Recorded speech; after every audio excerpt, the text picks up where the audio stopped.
The ballroom glittered with crystal chandeliers, silver trays, and the muted hum of polite laughter. I stood near the edge of the crowd, hands lightly clutching my clutch, feeling the familiar tightness in my chest. 5 years of subtle erasure, whispered judgments, and public reminders of my failures had led to this. My father, on his 60th birthday, smiling broadly as he introduced me to family and friends. "And this," he said, his voice smooth and condescending, "is the one who didn't finish college." There it was, like a sting of cold water. Laughter from a few distant cousins, murmured glances from relatives I barely knew, the usual chorus of silent judgment I had felt since leaving home. My throat tightened, but I forced a smile. My pulse thrummed, not with panic, but with deliberate calculation. I had rehearsed this moment in my mind for years. Not how to beg for respect, not how to retaliate, but how to assert my presence without losing composure. I let him finish. I let the room settle into its expectation, the disappointed daughter, frozen in her father's shadow. Then I handed him the card. He blinked at the white rectangle in my hand, the gold foil lettering catching the chandelier light. I said nothing. The room fell into a quiet murmur, as if sensing the shift before they understood it. He looked down at the card, then back at me, confusion flickering across his face. "What's this?" he managed, his tone forced, uncertain. I let a slow, calm smile curl across my lips. "It's my company. I'm the CEO." For a moment, the only sound was the delicate chime of glasses, the soft rustle of silk dresses, the faint tapping of heels across the polished floor. My father's hand trembled. His glass slipped from his fingers, clattering to the floor.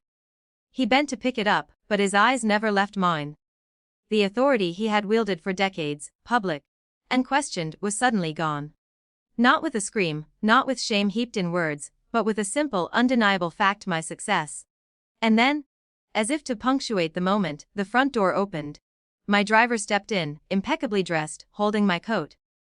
The room's attention, previously hovering in awkward silence, now fell on the unexpected image: an independent, capable adult asserting presence, entirely in control of her life. Murmurs erupted, not mocking this time, but curious, incredulous, respectful. I remembered the years leading to this, the dinners where he minimized my choices, the conversations where he casually compared me to my more accomplished cousins, the family gatherings where he labeled me disappointment. Each insult, each subtle erasure, had been catalogued in my mind, not as bitterness alone, but as motivation. I had learned, slowly, to turn disapproval into fuel, to let it shape ambition rather than destroy it. Inside, I felt a mixture of triumph and tempered sorrow. Triumph because, finally, he could not define me. Tempered sorrow because 5 years of judgment and dismissal left scars that no card or moment could fully erase. But that sorrow was private, outwardly. I was calm, professional, unshakable.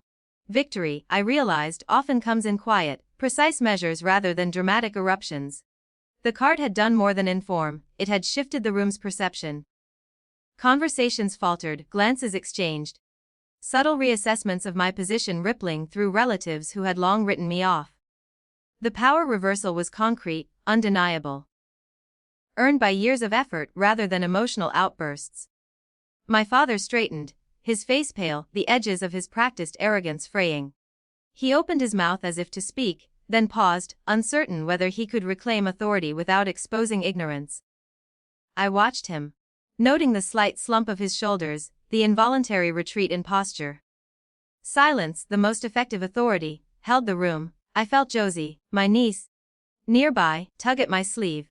I leaned down, whispering a quiet, encouraging word, small, human, grounding myself in the moment beyond the theatrics. Life, I realized, was not only about moments of public assertion, it was about steady, deliberate agency in the spaces no one else notices. The driver held the coat like a subtle exclamation point. I took it, draped it over my shoulders, and walked toward the nearest exit. Each step was measured, calm. A visual metaphor for control reclaimed.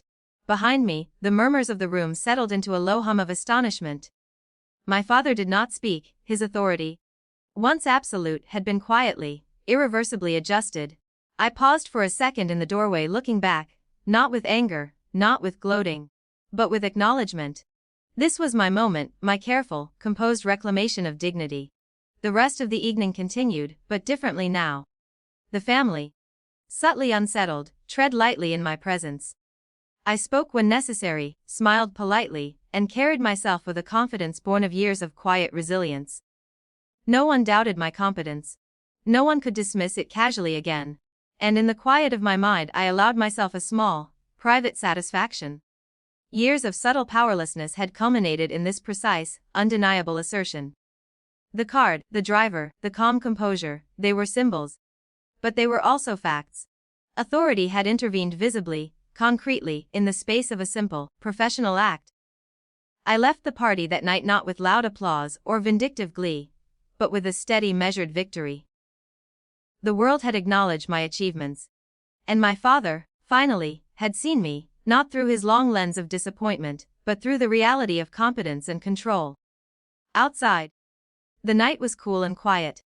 I stepped into the car, Josie's small hand waving from the crowd of cousins. The driver closed the door. I leaned back, letting the moment sink in. Years of erasure, judgment, and whispered diminishment had not broken me. They had shaped me, and now, quietly, inevitably, I had reclaimed authority, dignity, and acknowledgement, all without raising my voice.